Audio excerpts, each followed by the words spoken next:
Good morning guys. Today is Saturday. So busy ang iyong lingkod. Magpapacking kami. Right now I'm waiting for my friend Sandra.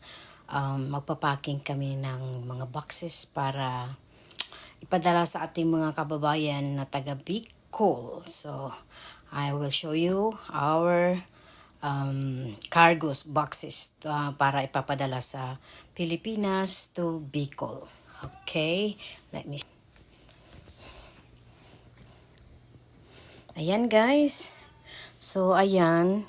So ilan lahat tong box na ito. So I have 6 boxes. Ayan.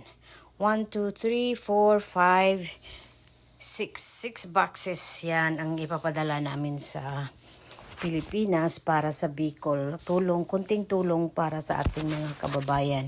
So ini-arrange namin ulit kasi actually itong mga boxes na ito para dapat ito sa mga kapatid ko. Pero kaso lang kinausap ko sila kung okay lang sa kanila na instead na ipadala ko sa kanila dahil nga na sa nangyari ng Bagyong Christine, ang daming ating mga kababayan na nawalan ng bahay, wala lahat silang napulot sa bahay nila.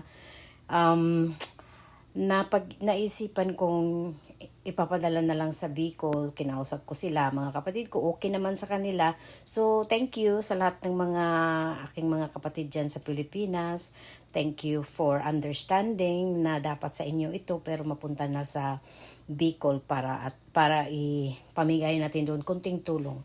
Okay? At least kayo dyan, mayroon kayong damit, mayroon pa naman kayong damit, hindi pa naman kayo totaling walang masuot, at yung mga canned goods, papadala ko rin doon. Kasali na yung mga canned goods para doon sa Bicol. Okay? Alright? So, let's go. Magpapak and I'll... Medyo mahiya naman ako. Hi guys! This is from Maisog, Vancouver, Canada. So, ayan, bising-bisihan kami ngayon. May kasama ako dito, so say hi!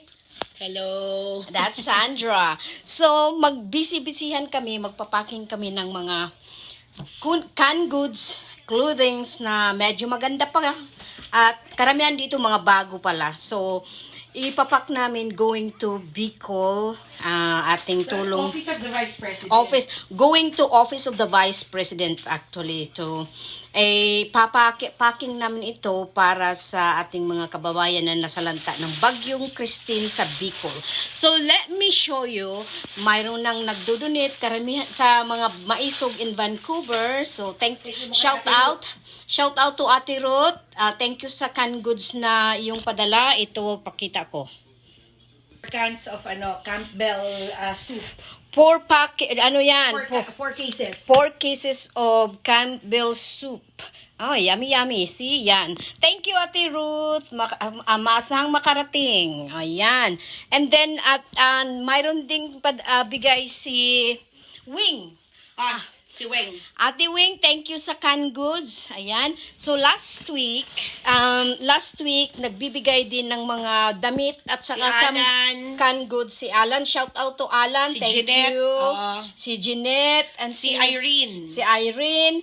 Thank you so much guys. That's a lot of help para sa ating mga kababayan. So, andito kami ngayon. Update namin kayo pagkatapos naming magpake. Ayan. So, ayan yung mga ipapadala namin. Ayan, mga damit. Mga bago, karamihan yung damit dyan. Hindi kami nagpapadala ng very old. So, mga bago-bago yan. So, hi guys! Hello. Pinapawisan na kami. Nagpapacking. Kumusta ka dyan, San? Wait a minute. Hi, San! Anong nangyari sa'yo? Ayan guys, so far, nandito na yung mga damit yan. Tapos may another damit there. Ini-arrange lang namin. Tapos mayroon pa doon. And yung mga canned goods. Ayan yung canned goods. Mayroon pa kaming dagdag niyan. Pwede pang humabol yung iba. So, pwede pang humabol ang iba. Kung mayroon kayong ipahabol, habol lang. Pero canned goods na kasi marami na tayong damit. Madami So, na. mga canned goods na kasi need din nila yung food doon na ready to eat, right? Yung mga canned goods, pwede naman mabilisan na pagluluto. So, canned goods is okay, alright? Ayan, may tag pa yung iba, oh. Oh, see, may tag pa yan. Yung mga damit namin pinadala, mga bago yan, may mga tags pa yan, may mga name tags pa. Ayun. So, at aming ipapadala yan sa Office of the Vice President. Office of the Vice Oh my President God. at doon namin ipapadala sa UMAC Cargo. So, thank you so much UMAC sa inyong pag-sponsor The best! ng aming ipapadala sa nasalantang Bagyong Christine doon sa Bicol. Maraming salamat in behalf of Maisog, Vancouver. So, okay. So, I hope itong mga boxes ito is special for the Bicol and Batangas, yung mga nasalanta talaga na walang-wala. So, thank you so much for to everyone na nag-sponsor at nag-donate.